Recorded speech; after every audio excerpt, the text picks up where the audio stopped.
പാർക്കുന്നതിനോ യോഗ്യതയുള്ളോ N കർത്താവേ ആരീ ഭൂവിൽ വാഴുന്നതിനോ ആവരവാമിൻ മാമലയങ്ങൾ പാർക്കുന്നതിനോ യോഗ്യതയുള്ളോ N കർത്താവേ ആരീ ഭൂവിൽ.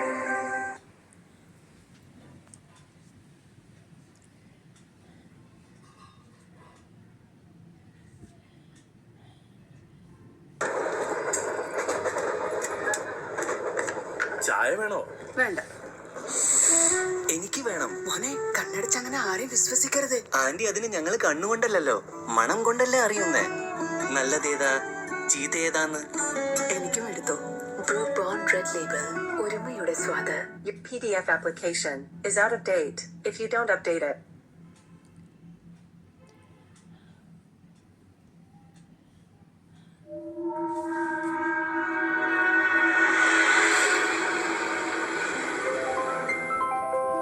സഹോദരനോടുള്ള കടമ. ആബേലിന്റെ ബലി കായന്റെ ബലിയേക്കാൾ ദൈവത്തിന് പ്രീതികരമായി. അസൂയ മൂലം കായൻ ആബേലിനെ വധിച്ചു.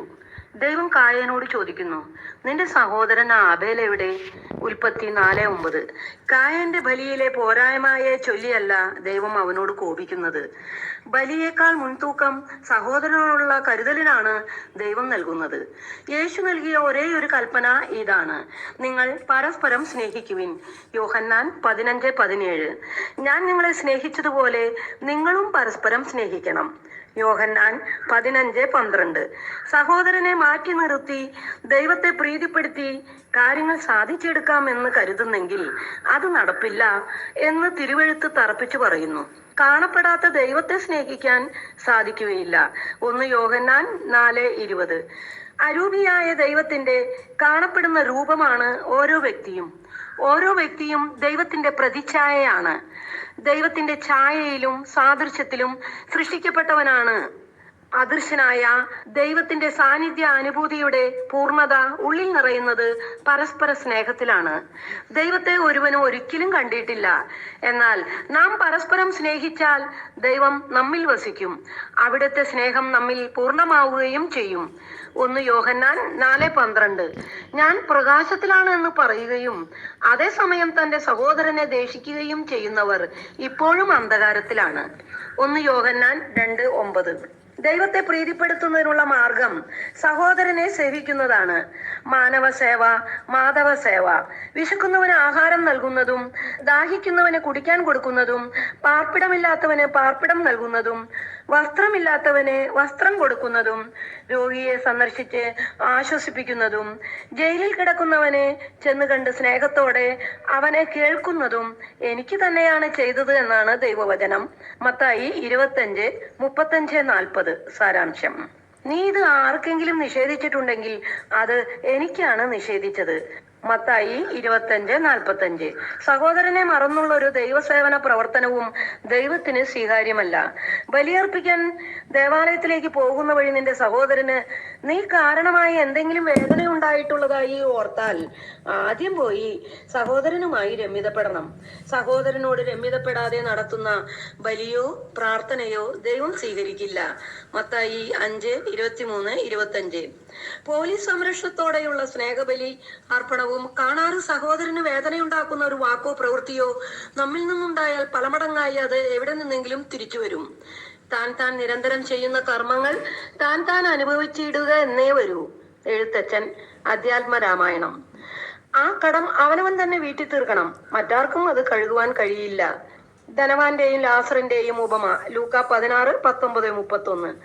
ധനവാനായ മനുഷ്യൻ എല്ലാ ആചാര അനുഷ്ഠാനങ്ങളും കൃത്യമായി നടത്തുന്നവനും മതനേതൃത്വത്തിന്റെ മുമ്പിൽ നീതിമാനുമായിരുന്നു. എന്നാൽ ദൈവം അവനെ നിത്യനരകത്തിലേക്കും ലാസറിനെ സ്വർഗത്തിലേക്കും അയക്കുന്നു. പരമദരിദ്രനും രോഗിയുമായിരുന്ന ലാസറിനെ ധനവാൻ അവഗണിച്ചു എന്നതാണ് ദൈവം അവനിൽ ആരോപിക്കുന്ന വീഴ്ച. തന്റെ സഹോദരനോടുള്ള കടമ നിർവഹണത്തിലാണ് ദൈവം സംപ്രീതനാകുന്നത്. ധനസ്ഥിതിയല്ല, മനസ്ഥിതിയാണ് ദൈവം വിലമതിക്കുന്നത്. ഒരുവൻ ഉടുവസ്ത്രം വരെ അപഹരിക്കപ്പെട്ട് അർദ്ധപ്രാണനായി വഴിയിൽ കിടക്കുന്നു. മതാചാരങ്ങളിൽ വളരെ നിഷ്ഠയുള്ള ഒരു പുരോഹിതനും ഒരു ദേവാലയ ശുശ്രൂഷയും ആ വഴി കടന്നുപോയി. അന്യജാതിക്കാരനായ ഒരുവനെ സ്പർശിച്ചാൽ മതനിഷ്ഠ അനുസരിച്ച് അശുദ്ധിയാകും എന്നതിനാൽ അവർ വഴിമാറി സ്ഥലം വിടുന്നു. എന്നാൽ ആ വഴി വന്ന ഒരു താണജാതിക്കാരൻ വഴിയിൽ വീണുകിടന്നവനെ കണ്ട് മനസ്സലിഞ്ഞ് അവനെ ശുശ്രൂഷിക്കുകയും ഒരു സത്രത്തിൽ കൊണ്ട് പോയി വേണ്ടതെല്ലാം ക്രമീകരിച്ച് നൽകുകയും ചെയ്യുന്നു. കൃത്യമായി ദേവാലയ ശുശ്രൂഷ ചെയ്യുന്ന പുരോഹിതനേക്കാൾ ദൈവത്തെ പ്രീതിപ്പെടുത്തുന്നത് അവനോട് കരുണ കാണിച്ച സഹായക്കാരൻ ആണ്. ബലിയർപ്പണത്തെക്കാൾ മൂല്യം യാതന അനുഭവിക്കുന്ന മനുഷ്യനാണ്. ആത്മോപദേശ ശതകത്തിൽ നാരായണ ഗുരുദേവൻ പറഞ്ഞു, അവനവൻ ആത്മസുഖത്തിന് ആചരിക്കൂ, നവയ പരന്ന സുഖത്തിനായി വരേണം. സനാതന ധർമ്മത്തിന്റെ അടിസ്ഥാന ശിലയാണ് ഈ ശ്ലോകം. നമ്മുടെ ചിന്തയും വാക്കും പ്രവൃത്തിയും നമുക്കെന്നതുപോലെ നമ്മുടെ സഹോദരനും സന്തോഷം പകരുന്നതാകണം, ആശ്വാസം പകരുന്നതാകണം, പ്രോത്സാഹനം നൽകുന്നതാകണം. എന്റെ സുഖം എന്നതിന് പകരം ഞങ്ങളുടെ സുഖം എന്ന വിശാല കാഴ്ചപ്പാടിലേക്ക് ഗുരു നമ്മെ ക്ഷണിക്കുകയാണ്. ജാതി, മതം, ദേശം, നിറം മുതലായ ഭേദചിന്തകൾ ഇല്ലാതെ എല്ലാവരുടെയും ഉള്ളിൽ നിറഞ്ഞിരിക്കുന്ന ആത്മചൈതന്യം ഒന്നാണെന്നും എല്ലാവരും ആ ഒരേ ഈശ്വരന്റെ മക്കളാണെന്നും അങ്ങനെ എല്ലാവരും സഹോദരങ്ങളാണെന്നും തിരിച്ചറിയാൻ ശ്രമിക്കാം. അടുത്തു നിൽപ്പോർ അനുജനെ നോക്കാൻ അഷികളില്ലാത്തോർ കരുപൻ ഈശ്വര ദൃശ്യനായ ലതിലെന്ത് ആശ്ചര്യം. ഉള്ളൂർ പ്രേമസംഗീതം. വളരെ പരിചയമുള്ള ഒരു റോഡിലൂടെ കാർ സഞ്ചരിക്കുന്നു. ഡ്രൈവർക്ക് വഴി പരിചയമില്ല.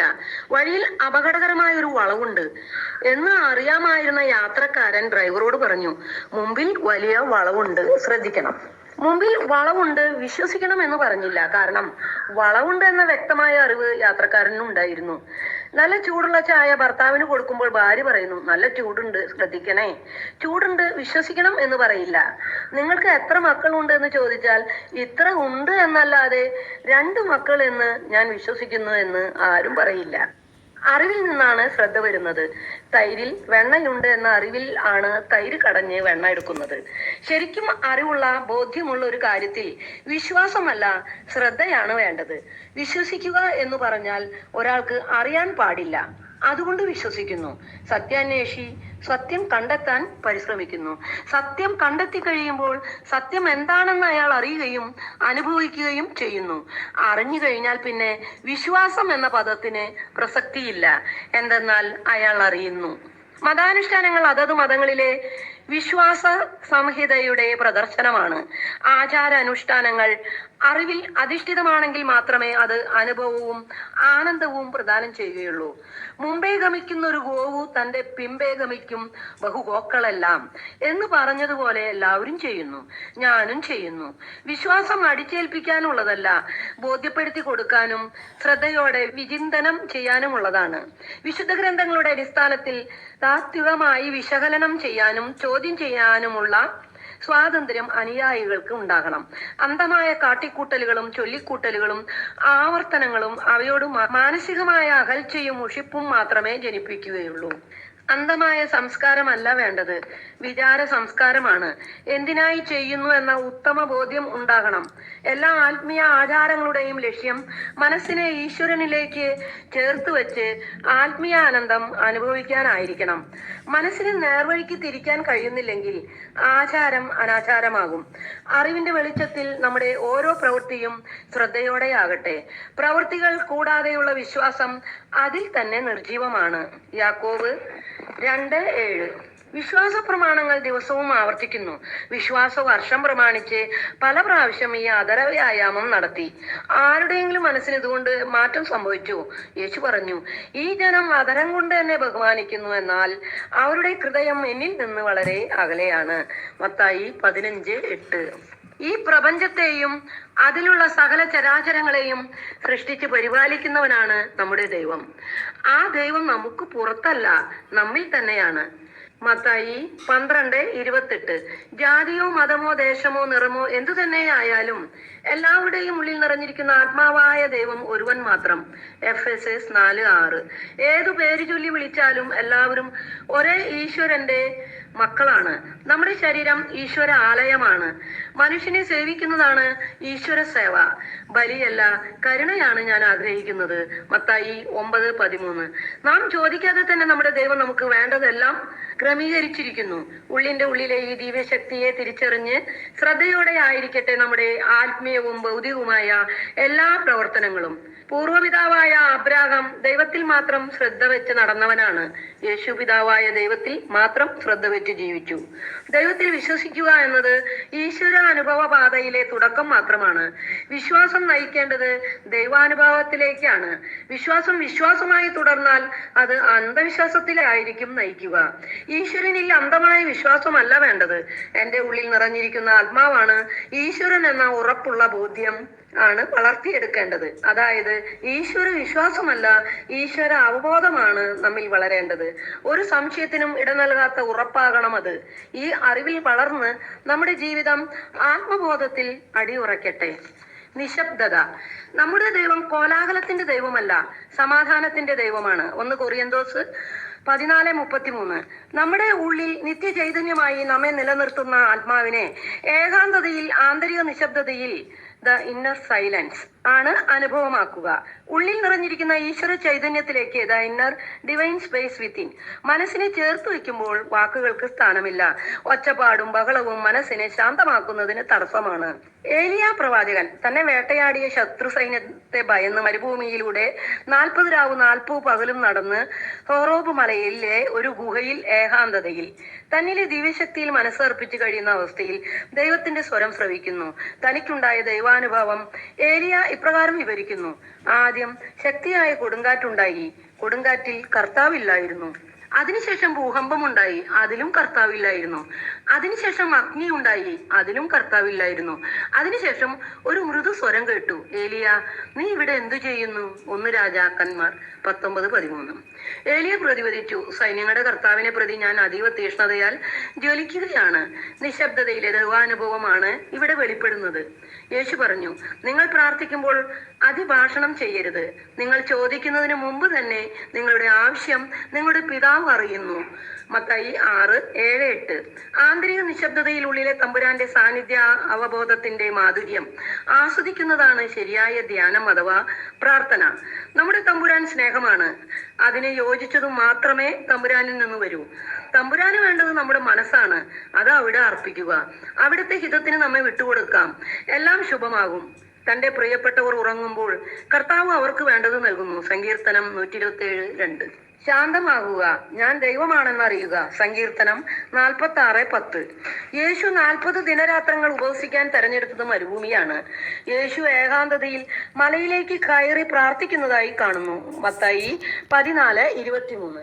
വനാന്തരങ്ങളിൽ ഏകാന്ത നിശബ്ദതയിൽ ഇരുന്ന് തപസ് ചെയ്ത ഋഷീശ്വരന്മാരിൽ നിന്ന് രൂപപ്പെട്ടതാണ് മഹത്തായ ഭാരതീയ ദർശനങ്ങൾ. നിശബ്ദത വാക്കിന് ജന്മം കൊടുക്കുന്നു. വചനത്തിന്റെ ജന്മസ്ഥലമാണ് നിശബ്ദത. നിശബ്ദതയുടെ സ്വയം ദാനമാണ് വചനം. നമ്മുടെ ആചാര അനുഷ്ഠാനങ്ങളിൽ ലിറ്റർജി നിശബ്ദതയ്ക്ക് തീരെ പ്രാധാന്യം കാണുന്നില്ല. കീബോർഡും വാദ്യോപകരണങ്ങളും ചണ്ടമേളങ്ങളും വെടിയും പടക്കവും ഒക്കെ ബാഹ്യമായ ഉല്ലാസത്തിനും മറ്റും ആഘോഷ പരിപാടികൾക്കും നല്ലതാണ്.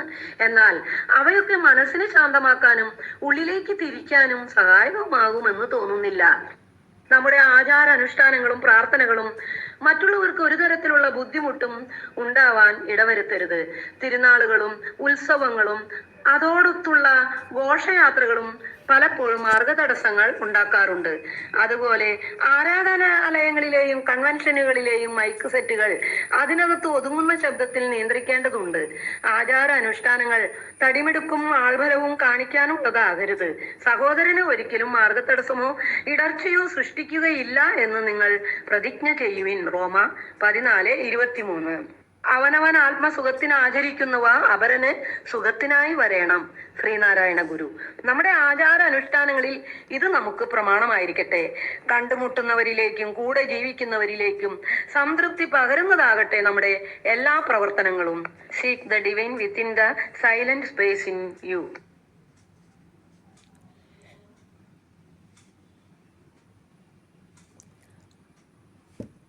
അണ്ണാനെ ശ്രദ്ധിച്ചിട്ടുണ്ടോ?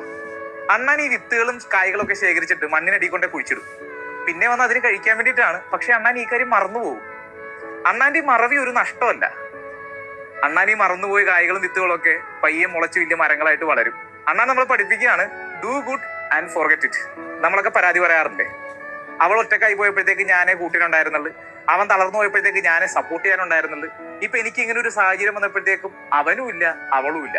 നമ്മുടെ ബന്ധങ്ങളൊക്കെ തകർന്നു പോണത് കൂടുതൽ നമ്മൾ സ്നേഹിക്കുന്നത് കൊണ്ടല്ല, അമിതമായിട്ട് തിരിച്ച് നമ്മൾ പ്രതീക്ഷിക്കുന്നത് കൊണ്ടാണ്. വചനത്തിൽ പറയുന്നില്ലേ, വലത്ത് കൈ ചെയ്യുന്നത് ഇടത്ത് കൈ അറിയാതിരിക്കട്ടെ.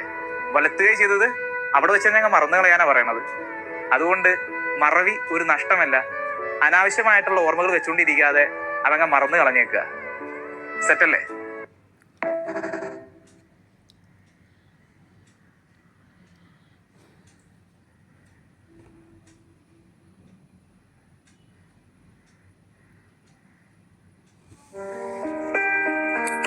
ആകാശങ്ങളെ ശ്രവിക്കുക, ഭൂതലമേ ശ്രദ്ധിക്കുക.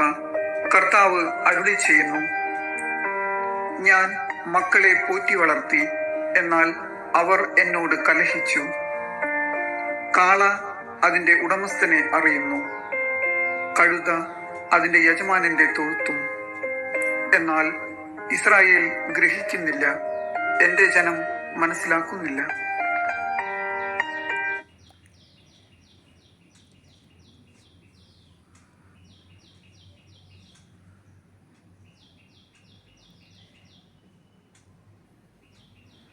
അമ്മയുടെ മരണം അവളെ തകർത്ത് കളയുമെന്ന് എല്ലാവരും കരുതി.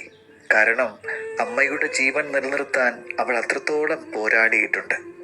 പക്ഷേ എല്ലാവരെയും അതിശയിപ്പിച്ചുകൊണ്ട് അമ്മയുടെ മരണത്തെ അവൾ ശാന്തതയോടെ സ്വീകരിച്ചു. അതെങ്ങനെ സാധിച്ചു എന്ന ചോദ്യത്തിന് അവളുടെ മറുപടി ഇങ്ങനെയായിരുന്നു: ഞാൻ ഒറ്റയ്ക്കാവാതിരിക്കാൻ അമ്മ കൂടെ വേണമെന്ന് ഞാൻ ആഗ്രഹിച്ചിരുന്നു. അതിനുവേണ്ടി എന്തും ചെയ്യാൻ ഞാൻ ഒരുക്കമായിരുന്നു. പക്ഷേ എനിക്ക് കൂട്ടിരിക്കാൻ അമ്മ ഇനിയും ഒത്തിരി വേദനിക്കണമല്ലോ എന്നോർത്തപ്പോൾ എൻ്റെ ആഗ്രഹത്തിന് പിന്നിൽ സ്നേഹമല്ല സ്വാർത്ഥതയാണെന്ന് എനിക്ക് തോന്നി. സ്തുതിയായിരിക്കട്ടെ. അമ്മയുടെ മരണം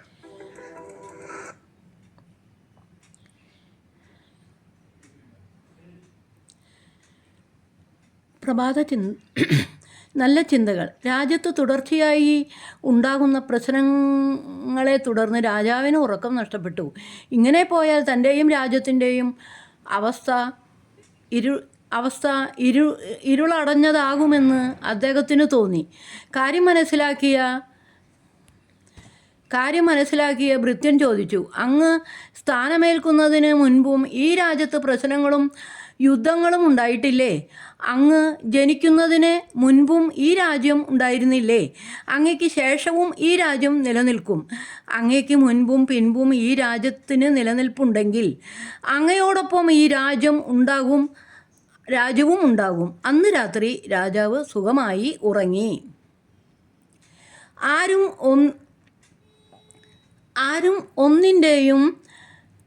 ഒന്നിൻ്റെയും സൃഷ്ടാവോ അന്തകനോ അല്ല.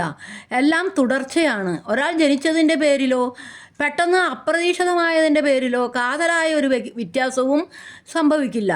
സൂര്യനുദിക്കും, അസ്തമിക്കും, മഴ പെയ്യും, വെയിൽ തെളിയും. എന്നോ തുടങ്ങിയ കാര്യങ്ങളെല്ലാം അങ്ങനെ തന്നെ തുടരും. സ്ഥാനങ്ങളും ഉത്തരവാദിത്വങ്ങളും സംരംഭങ്ങളുമെല്ലാം തുടർച്ച മാത്രമാണ്. സ്വന്തം വേഷം ഭംഗിയായി ചെയ്യുന്നതിലാണ് പ്രവർത്തനം മികവ്. അധികാരത്തിലിരിക്കുന്നവരെ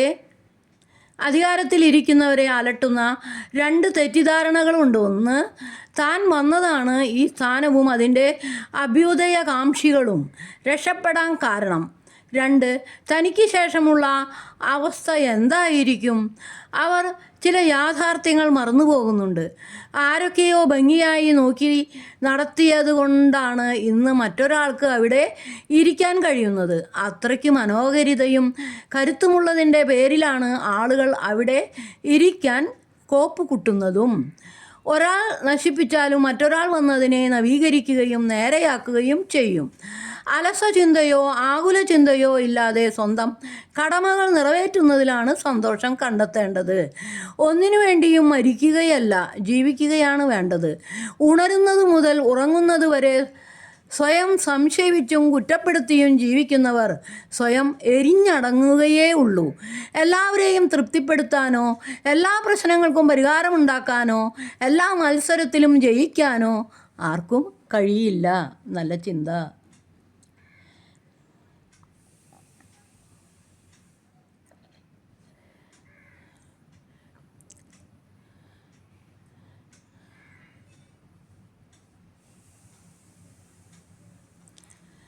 യേശു ശിഷ്യന്മാരോട് അരുൾ ചെയ്തു, ആരെങ്കിലും എന്നെ അനുഗമിക്കാൻ ആഗ്രഹിക്കുന്നെങ്കിൽ അവൻ തന്നെ തന്നെ പരിത്യജിച്ച് തൻ്റെ കുരിശുമെടുത്ത് എന്നെ അനുഗമിക്കട്ടെ. മത്തായി 16:24.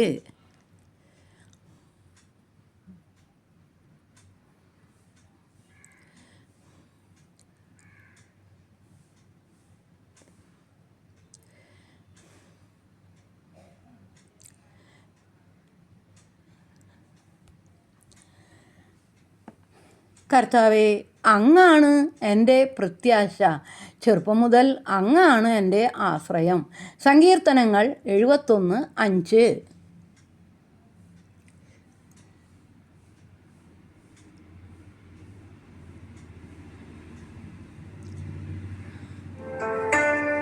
ആർക്കും തോൽക്കാതെ പായും സൂര്യനെ സത്യം കാത്തിടാൻ കാവൽ കാപ്പവനെ ആർക്കും തോൽക്കാതെ പായും.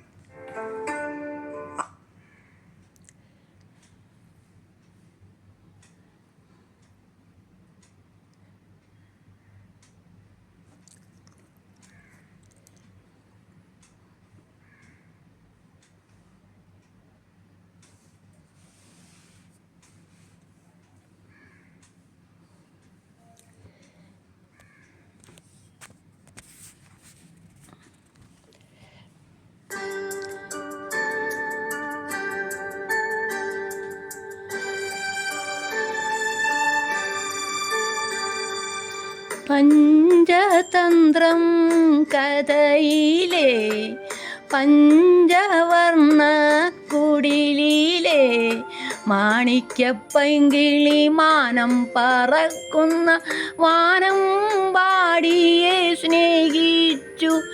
ഒരു വാനം പാടിയെ സ്നേഹിച്ചു.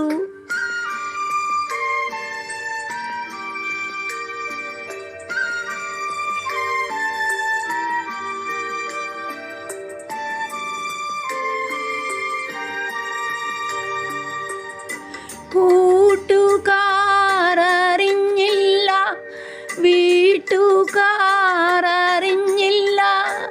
കൂട്ടിലിരുന്നവൾ കനവു കണ്ടു.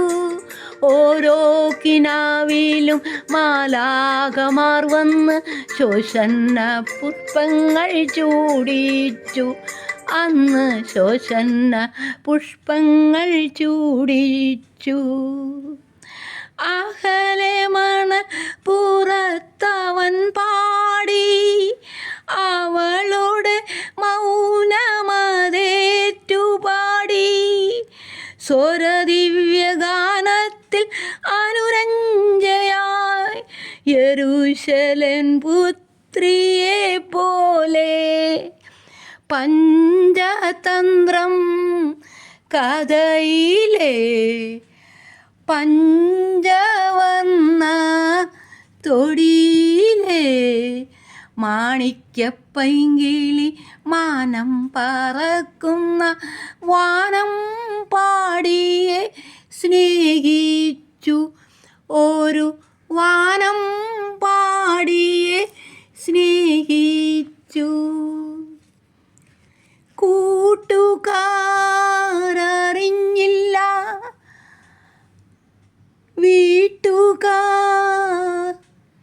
കൂട്ടുകാരറിഞ്ഞപ്പോൾ വീട്ടുകാരറിഞ്ഞപ്പോൾ നാട്ടിൻ പുറത്തത് പാട്ടായി.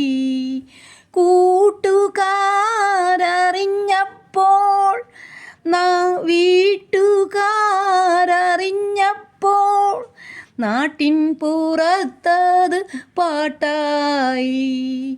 ഇന്നോ നാളെയോ മനസ്സു ചോദ്യത്തിന് വന്നെങ്കിലെന്നവൾ ആശിച്ചു. അവൻ വന്നെങ്കിലെന്നവൾ ആശിച്ചു. പഞ്ചതന്ത്രം കഥയിലെ പഞ്ചവർണ്ണ കുടിലിലെ മാണിക്യപ്പൈങ്കിളി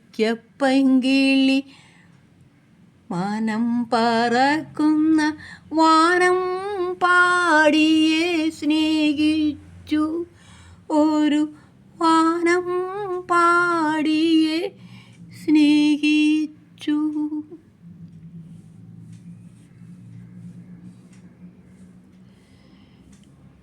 യാചിച്ച് കിട്ടുന്ന ഭിക്ഷയാകരുത്, കാത്തിരുന്ന് കിട്ടുന്ന വരമാകണം സ്നേഹം.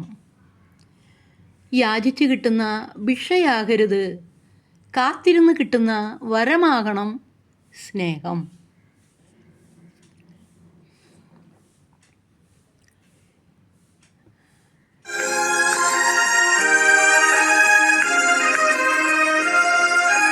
വേളാങ്കണ്ണി മാതാവേ വേദനയോടെ വരും നേരം, വേളാങ്കണ്ണി മാതാവേ വേദനയോടെ വരും നേരം, വേദനയെല്ലാം നീക്കണമേ ഞങ്ങളുടെ ഹൃത്തിൽ വാഴണമേ, വേദനയെല്ലാം നീക്കണമേ ഞങ്ങളുടെ ഹൃത്തിൽ വാഴണമേ.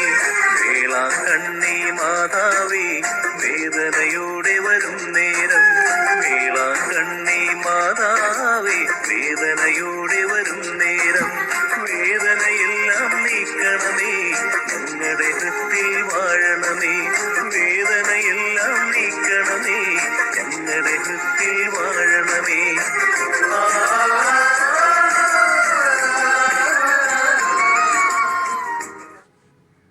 Download ShareChat.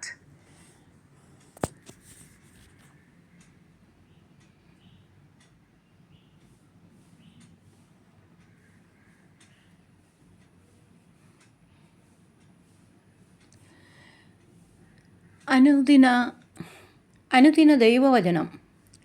നിങ്ങൾ ലോകത്തിൻ്റെ പ്രകാശമാണ്. മത്തായി 5:14. വിശുദ്ധ ഡൊമിനിക്കിനെ പോലെ സത്യവും സുവിശേഷവും ധൈര്യത്തോടെ ലോകത്തോട് പങ്കുവയ്ക്കാൻ നമുക്കാകട്ടെ. ആമേൻ. You are the light of the world. Matthew 5:14. Inspired by Saint Dominic, may we proclaim the gospel with wisdom, joy and unwavering faith. Amen.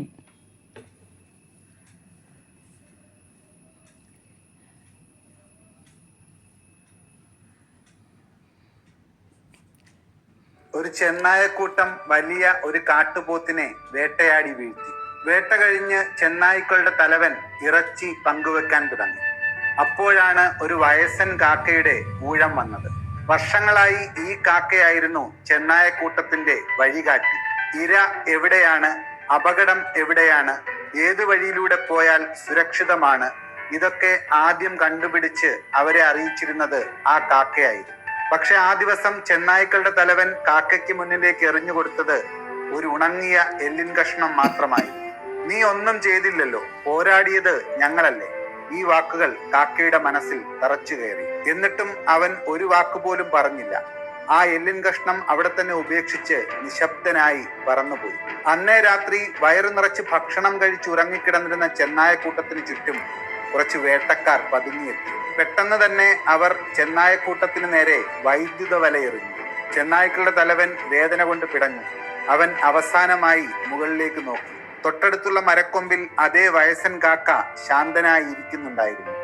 അവന്റെ അരികിൽ അന്ന് കിട്ടിയ ആ എല്ലിൻ കഷ്ണവും. അപ്പോഴാണ് ചെന്നായക്ക് കാര്യം മനസ്സിലായത്. താൻ ഒരിക്കലും വിലമതിക്കാതിരുന്ന ആ കാക്ക ഈ കൂട്ടത്തിന്റെ ഏറ്റവും വലിയ കരുത്തായിരുന്നു. ജീവിതത്തിലും ഇങ്ങനെ ധാരാളം ആളുകളുണ്ട്.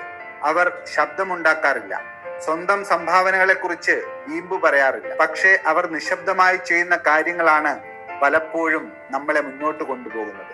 അവരെ അവഗണിക്കുമ്പോൾ അവർ വഴക്കിടില്ല, പ്രതികാരം ചെയ്യില്ല. അവർ ശാന്തമായി അകന്നു പോകും. പക്ഷേ അവരുടെ വില അവരില്ലാതാകുമ്പോഴായിരിക്കും നമ്മൾ യഥാർത്ഥത്തിൽ മനസ്സിലാക്കുക.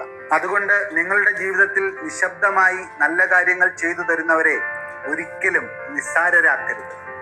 ഒരു ചെന്നായക്കൂട്ടം വലിയ ഒരു എല്ലാവർക്കും നല്ലൊരു ദിവസം ആശംസിച്ചുകൊണ്ട് പ്രാർത്ഥനയോടെ